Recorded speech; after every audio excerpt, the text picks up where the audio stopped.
Goblin Reddit. Today's story is... My husband became seriously ill, and I sacrificed my youth looking after him, but when he got better, he cheated on me with his partner.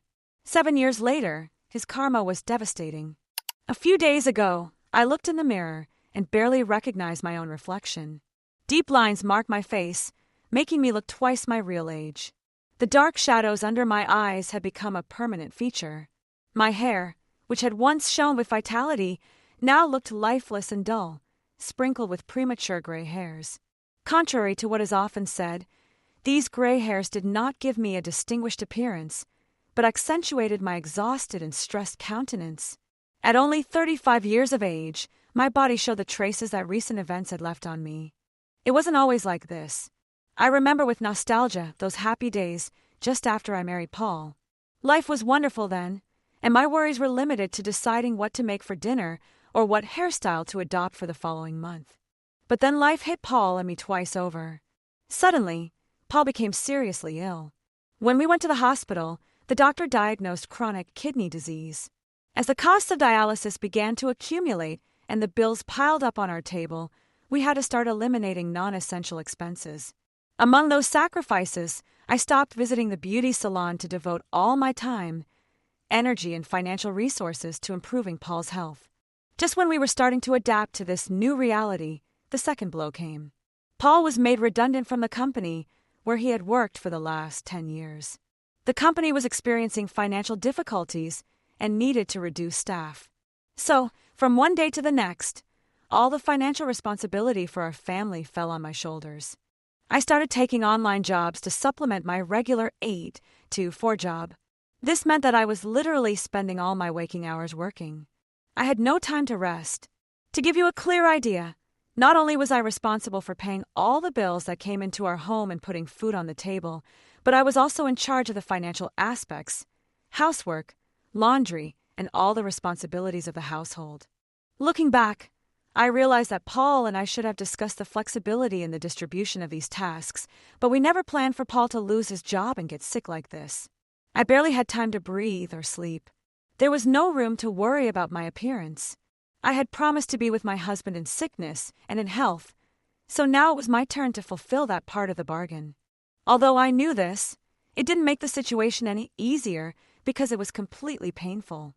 Not only because of the physical effort, but also because of the anguish of knowing that my husband was suffering from a serious illness. My life was put on hold at that moment to dedicate myself to caring for Paul. I didn't have any kind of hobby and I couldn't concentrate on anything other than his needs. I felt that I was losing myself in the process, that my identity was fading away under the role of caregiver. I was constantly exhausted, at the end of my tether as I tried to keep up with Paul's needs. His life weighed on me. My appearance visibly deteriorated and I struggled to sleep at night. To make matters worse, Paul became increasingly distant and isolated. I thought it was the illness that had led him to depression. Maybe it was the blow to his ego and the harsh reality of being completely dependent on me, or maybe it was simply because I had become too busy, but our marriage also suffered the consequences of all this. It wasn't easy, because I did it all out of love, but that love seemed to vanish behind the problems that arose every week. However, I am not a person who gives up, so I refused to give in. I worked harder, determined to improve our situation. I have always believed that if you don't try, the result will always be the same, but if you do try, there is a chance that things will improve. One of the things I was grateful for, and still am, is that we didn't have children. That would have made the situation much more complicated. Little by little, things started to improve. One day, I ran into an old classmate who had started his own company and was doing extraordinarily well. When I told him about the situation Paul and I were going through, he promised to offer Paul a job and asked me to send his CV the following day. And just like that, Paul had a new job. My load lightened considerably, and Paul seemed happier. Life was showing signs of improving again. We even started making plans for early retirement, perhaps opening a convenience store that would generate income but also allow us to rest. However, as Paul settled into his new routine, I began to notice certain changes in unusual behavior. He would come home late almost every day, citing urgent meetings and deadlines. Not only that, when he was at home, he would spend most of our time together absorbed in his phone, supposedly writing work messages and emails. To make matters worse, he started leaving the house without telling me where he was going or when he would be back. When I asked him about his destination, he always found a way to change the subject. The only time I insisted, he accused me of being obsessive and of trying to control him. I admit that maybe I'm just being paranoid, but I can't shake the feeling that Paul is hiding something from me. I've been married to him for about 10 years, so it's no exaggeration to say that I know my husband.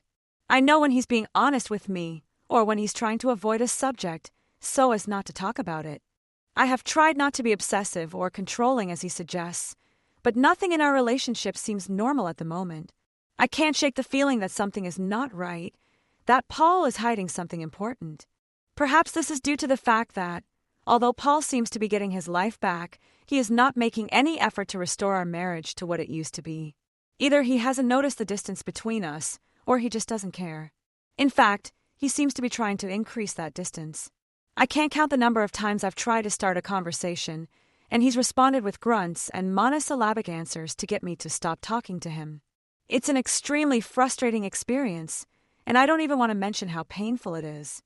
I decided to write my story in this group because I found it while searching for help for people whose partners have gone through an illness as serious as my husband's.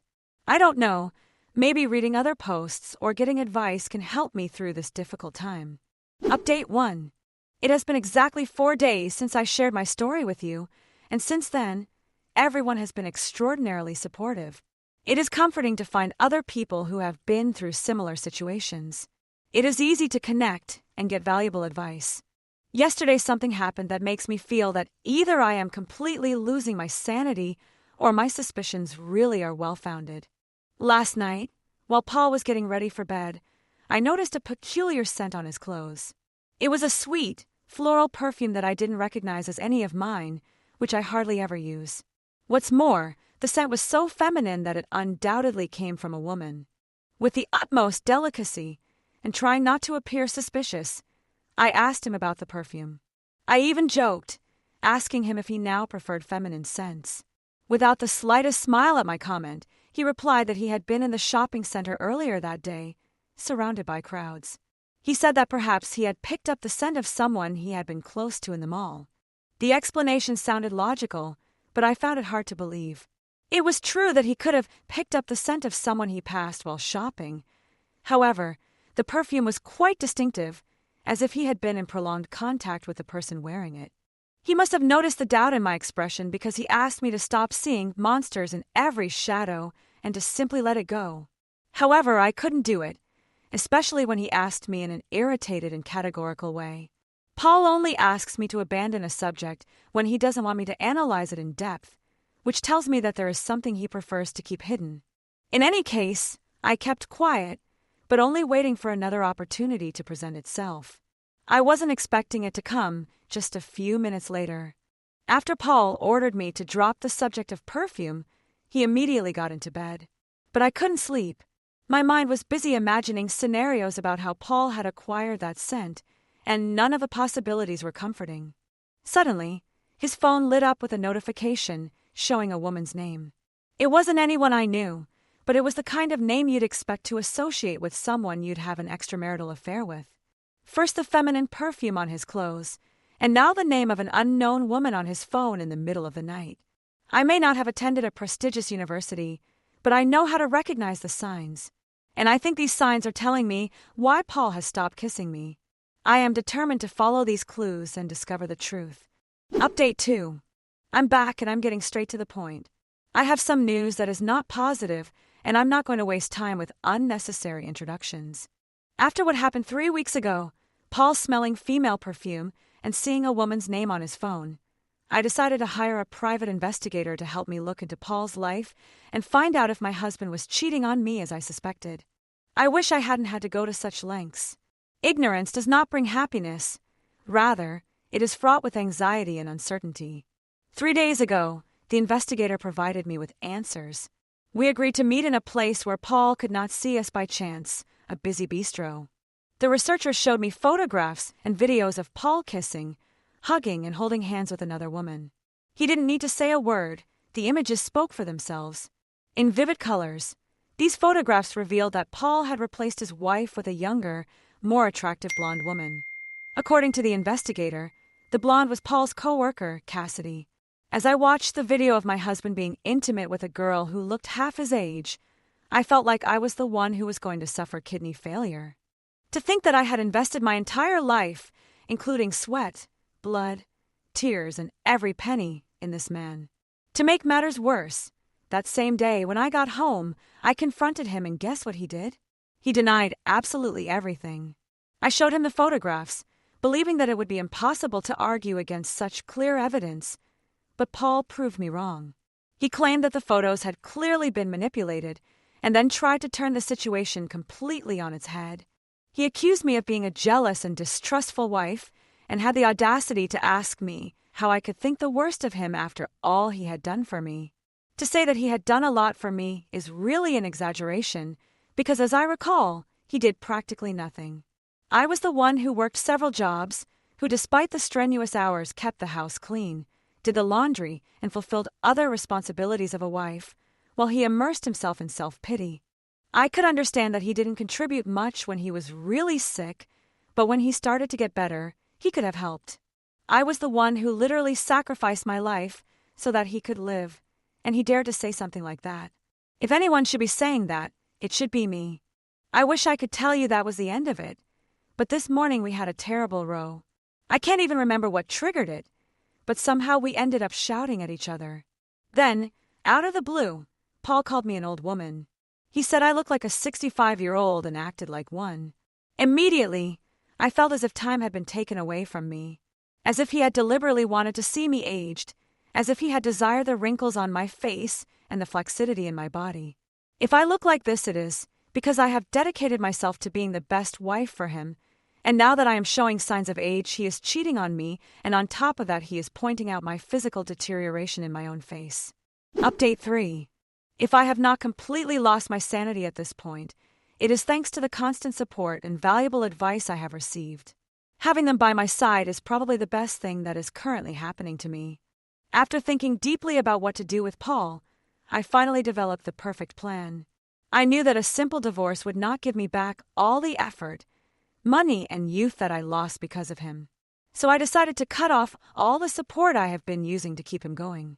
I realized that Paul actually depends enormously on me and my financial resources, perhaps more than he himself has come to understand. Since he has chosen to ignore my feelings and my well-being, I can only reciprocate in the same way.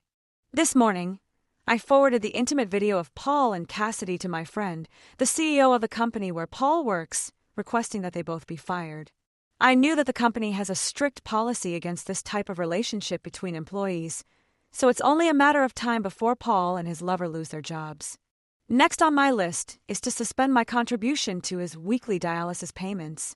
If my suspicions are correct, Paul is financially exhausted from spending his money on this woman, and he depends on my weekly contribution to continue his treatment. How unfortunate for him that he has decided to stop being responsible for his treatment and his medical bills. If he can spend his money without considering his health, nothing prevents him from facing the consequences. I'm considering buying our house, as we currently rent it, and there is the possibility of buying it. I have already started the necessary consultations, and it is something I can afford thanks to my good credit history. I think it will be worth it, because I could have a property when I divorce Paul and the satisfaction of kicking him out of it. Just thinking about it makes me smile. I can imagine the expression on his face when he discovers that his financial support has disappeared. Well, all I have to do is wait and watch Paul's world fall apart around him. Maybe I'll even practice a wicked laugh. I've tried it in the bathroom, although it's not my strongest skill. I still have time to perfect a truly evil tone. The idea of Paul being left with nothing fills me with intense emotion. I must admit that it is more intense than what I felt at my wedding, more than anything else in my life. And I look forward to the day when Paul comes crawling back to me, begging for my forgiveness and my help. I will also have the satisfaction of rejecting him. I will have moved on, and Paul will have to solve his problems on his own. The most gratifying thing is that this day is not too far away. In fact, I can already anticipate it, and it does not bode well for Paul unless he considers rotten fruit to be pleasant. I am aware that enjoying these things is not the most normal thing in the world, But my life has not been normal for a long time, and perhaps it is somewhat broken after all the trauma.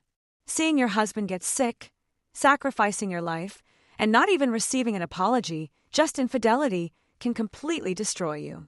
Update 4. There are more people than I thought who consider that everything I did with Paul, which I will tell you about in a moment, is not completely unjustified. I'm not saying that all the comments have been supportive, but more than I expected. I anticipated that they would recommend that divorce would be enough. But no, it seems that people really dislike betrayal. As I mentioned earlier, it wouldn't take long to give Paul a little lesson in humility. Sure enough, it wasn't long before Paul realized that his formerly reliable ex-wife was not as reliable as he thought.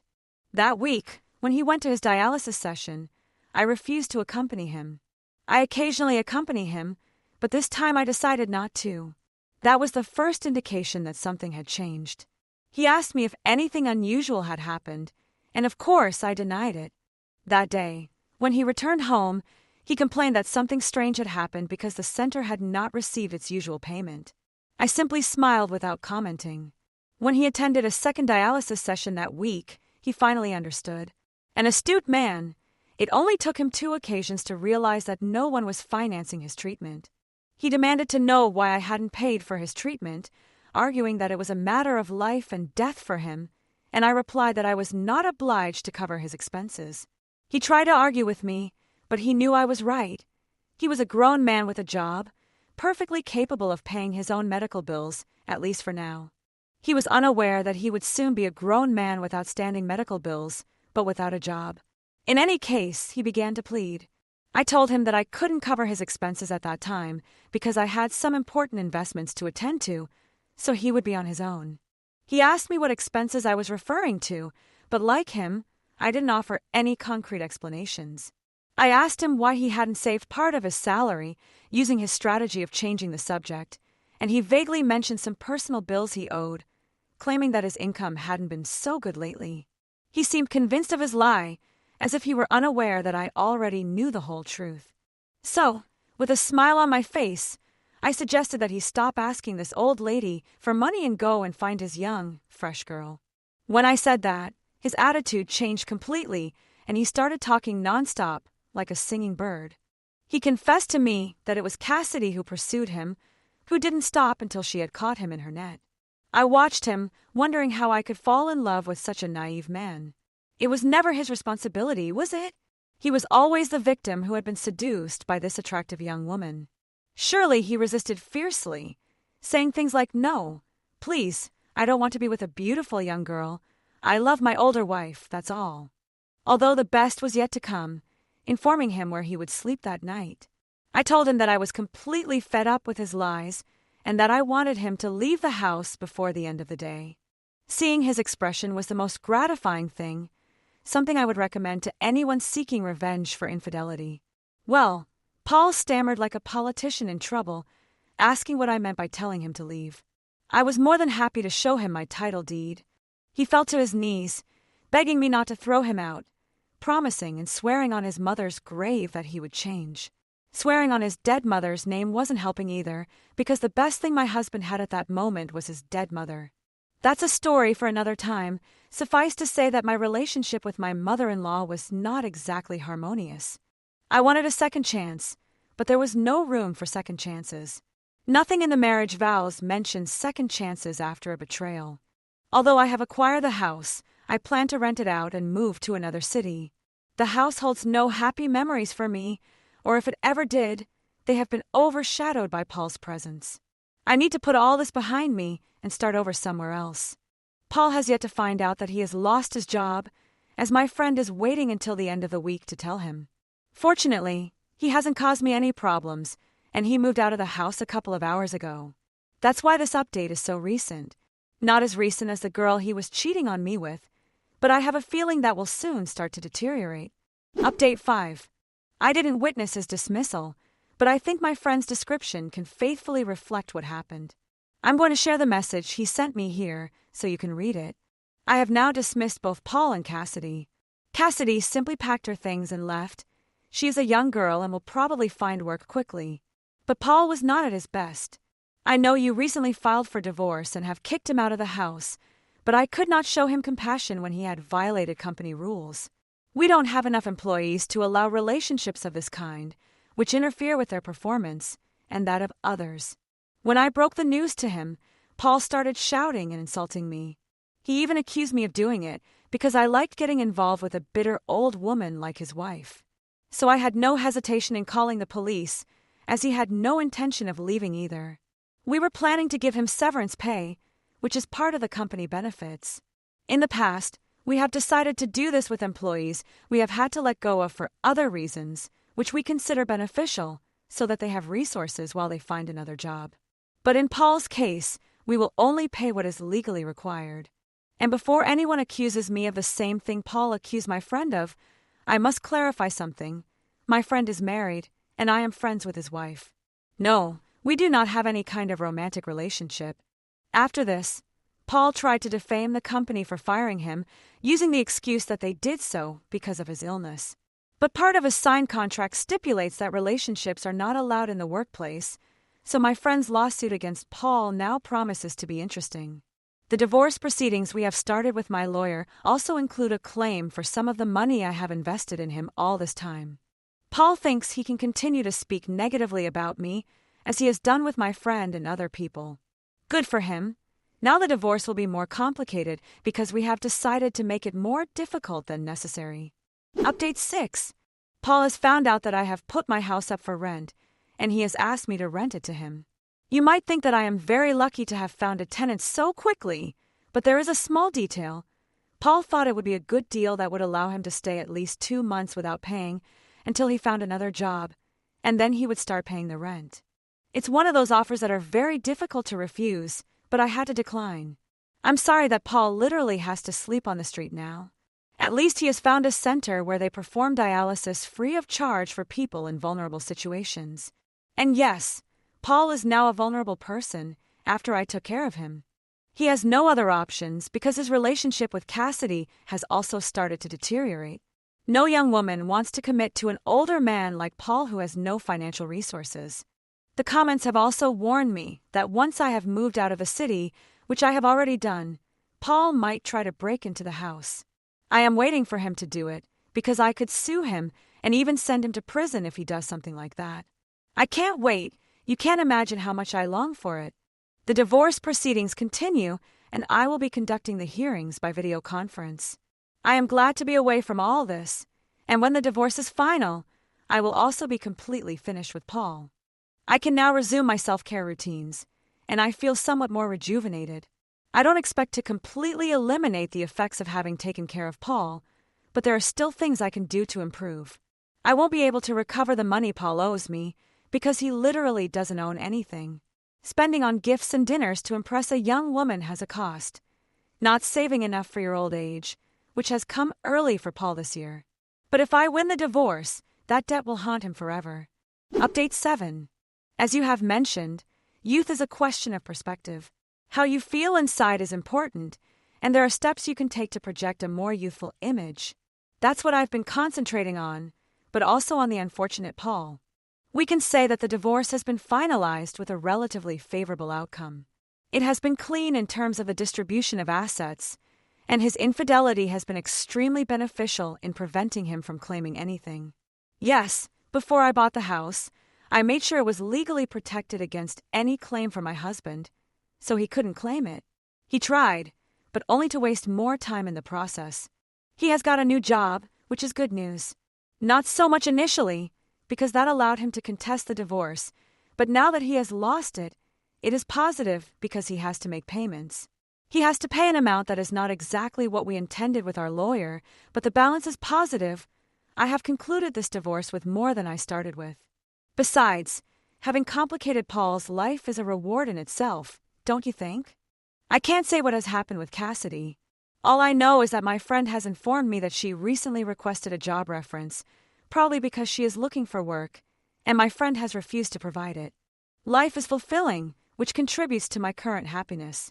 The change I have experienced is impressive since I decided to divorce Paul. Update 8. It's been years since my last update. It's not that I've returned to Reddit permanently. In fact, I haven't used this platform since my last post. But I recently found out that Paul, my ex-husband, is hospitalized, probably due to his illness. We both knew that day could come considering his medical condition. That's all I can share with you for now. Is it morally wrong to feel satisfied because he has finally paid me back everything he owed me?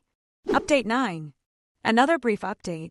Just to let you know that my ex-husband is currently living in a nursing home, as he is unable to look after himself. It can't be a particularly pleasant place, considering that it is a state-run facility.